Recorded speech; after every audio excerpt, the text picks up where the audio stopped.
I don't think people understand how crucial job security is. It's the best way to hire, by Nail Gym Search Group here.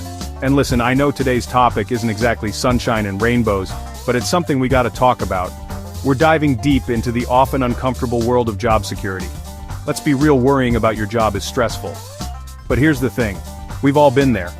Whether it's a gut feeling or you've noticed some changes at work, sometimes those little warning signs pop up, because today we're not just talking about the signs your job might be at risk, we're gonna talk about what you can do about it. So let's do this. Have you noticed your to-do list getting shorter but not in a good way? Like, you're used to being the go-to person for certain projects, but lately those projects are being handed off to someone else. Or maybe you're not being invited to those crucial brainstorming sessions anymore. It's better to recognize it early on so you can take action.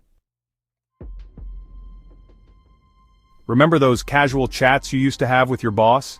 The ones where you'd brainstorm ideas or just catch up on life? Well, if those chats have dwindled down to quick hellos in the hallway, that's a red flag, my friend. Shorter emails, fewer one-on-one meetings, and a general lack of communication could mean your boss is distancing themselves.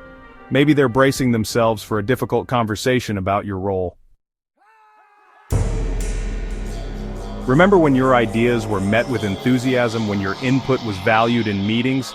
Well, if you're suddenly finding yourself on the sidelines, your opinions unheard, and your suggestions ignored, that's a sign your role might be shifting. It's like you're at a party but nobody's told you the music's about to stop. Red flag number 4, the dreaded PIP. Okay, let's talk about the elephant in the room. The dreaded performance improvement plan, or as I like to call it, the paid interview period. Now I know some people see a PIP as a second chance, and hey, sometimes it is. But let's be real, sometimes it's a sign that your role is on thin ice. It's like your employer is saying, we need to see some serious improvement and fast. It's also a good time to start thinking about your backup plan. Red flag number 5, micromanagement mayhem. But if you're suddenly being micromanaged to the max, your every move scrutinized and every email double-checked, that's a sign your boss might be losing trust in your abilities. And I don't know about you, but that kind of pressure can make it pretty hard to focus on doing your best work.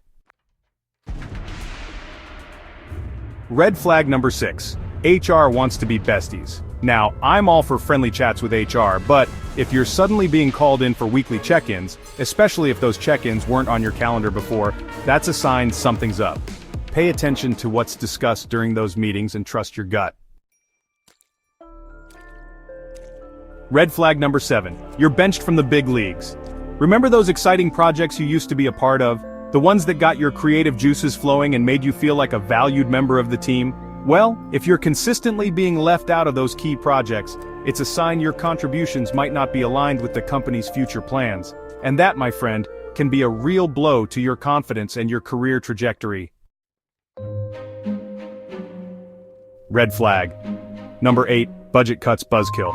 Okay, nobody likes to talk about budget cuts, but unfortunately they're a reality in the workplace. These are all signs that your job might be at risk, and it's important to be prepared. Red flag number 9, your coworkers are acting weird. Listen, we all know how gossip spreads in the workplace, and sometimes your coworkers are the first to know when something's up. It's like they're trying to protect you from bad news, but their awkward behavior can be just as telling as any official announcement. Red flag number 10, trust your spidey senses. Okay, this one might sound a little out there, but sometimes you just know. If something feels off, whether it's the atmosphere at work, the way your boss is communicating with you, or just a general sense of unease, trust your instincts. So if you're feeling that nagging sense of doubt, it's time to take a step back, assess the situation, and start planning your next move. Don't panic, get proactive. Okay, take a deep breath. I know this is a lot to process and it's easy to feel overwhelmed. But here's the good news, you're not alone. And even if some of these signs sound familiar, it's not the end of the world. The key is to be proactive.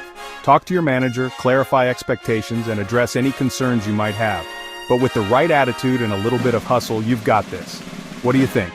The best way to hire, where we teach you to job hunt or find talent like a professional recruiter. See you next time.